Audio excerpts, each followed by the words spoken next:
o primeiro bimestre, você 80, 90, chega o segundo bimestre, 70, 60, chega o terceiro, já tem algumas notas vermelhas, e aí você fala, o que acontece no terceiro bimestre?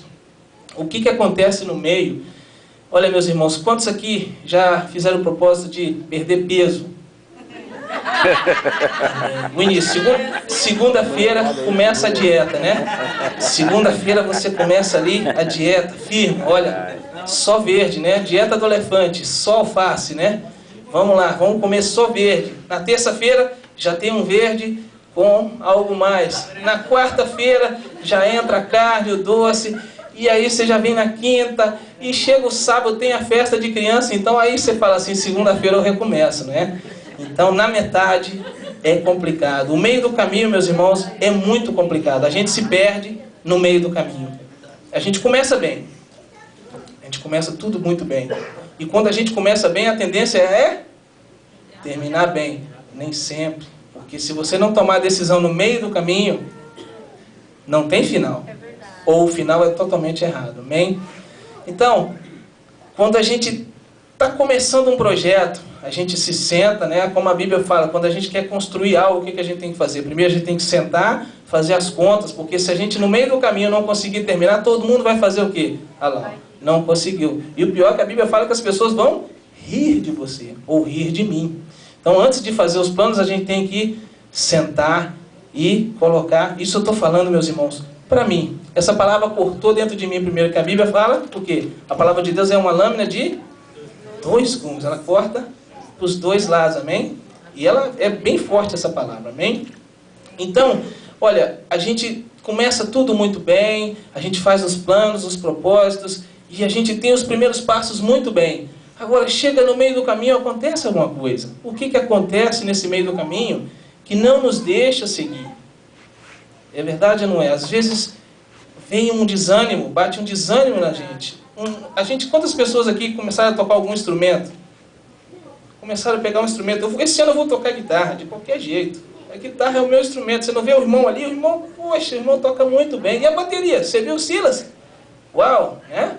E você fala, esse ano eu vou tocar bateria. Chega, você fala, senta. Você senta na bateria, começa a primeira aula, começa a segunda, vai na terceira, vai no primeiro mês. Depois chega na metade. O que acontece? Muita gente para. Poucos são os que continuam. É verdade ou não é? Então, meus irmãos, eu quero dizer que o meio do caminho é um local complicado. É um ponto complicado. É o que decide se a gente vai para frente ou não.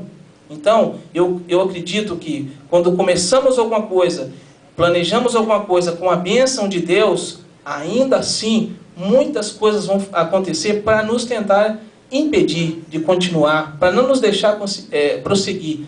Amém? E Paulo, ele fala firmemente, né? Ele fala 3 coisas. O que ele falou? Eu fiz o melhor que pude, na minha versão. Eu fiz o melhor que pude na corrida. Fiz o melhor que pude na corrida. Imagina, ele deu o máximo de si. Muitas das vezes a gente dá o máximo da gente mesmo e está faltando trabalho. Muitas vezes a gente está querendo um trabalho e não tem. Muitas vezes a gente está querendo fazer algo e a gente não pode. Quantas pessoas queriam tocar violão ou tocar uma guitarra e não tem uma das mãos, não tem dedos? E quantas pessoas, eu não sei se vocês já viram na internet, pessoas tocando violão com os pés. Então, tem isso, né? Tem pessoas aí que não têm as mãos, mas estão tocando violão com os pés. Então, não existe nada impossível para Deus. O erro está em nós mesmos, em mim. Que o meio do caminho me desanima. O que aconteceu com a semente que caiu no meio do caminho, né? Ela ficou esquecida, ela se perdeu, ela não prosperou, não é isso?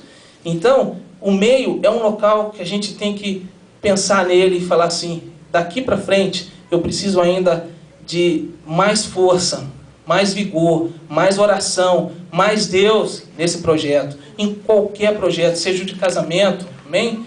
Imagina, quantas pessoas casar? É bom, casamento é bom. Eu aconselho todo mundo a casar. Estou com 13 anos já de casamento com a minha esposa e eu casaria de novo. Amém? Glória a Deus. Eu me sinto uma pessoa muito feliz por estar casado. Mas não é fácil. Passa o primeiro ano, o segundo, o terceiro, o quinto, o meio, e os 10 anos, então. E aí vão passando, e cada dia com dificuldades. Aqui talvez um pouco mais, eu não sei se aqui é um pouco mais que no Brasil um pouco mais que aqui. As dificuldades existem, amém? Mas nós temos que estar firmes na presença de Deus, porque Deus tem sonhos para as nossas vidas, amém?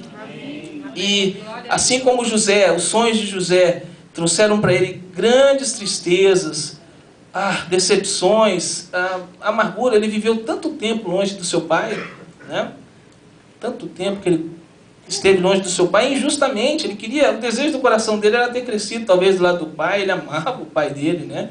E ele foi privado disso tudo, até que um dia ele chegou num posto bem alto, e lá ele também tremeu. Não vou dizer que ele não tremeu não, porque ele tomou algumas decisões para provar os irmãos, para ver se os irmãos estavam arrependidos, amém? Mas Paulo, quando ele estava no final da sua vida, ele estava confiante no Senhor. Sabe por quê? A recompensa divina não é só para os gigantes da fé. Não é só para Paulo. Imagina, Paulo era um grande gigante da fé. Meus irmãos, não podemos nem comparar. Eu não me comparo nunca a Paulo. Ninguém pode ser comparado. Mas era um gigante da fé. Só que a recompensa divina não é só para os gigantes da fé. É para mim e é para você. Porque também nós somos filhos de Deus. Amém? Somos servos desse Deus. Agora eu quero ler Abacuque 3:2. Por favor. Se você puder abrir.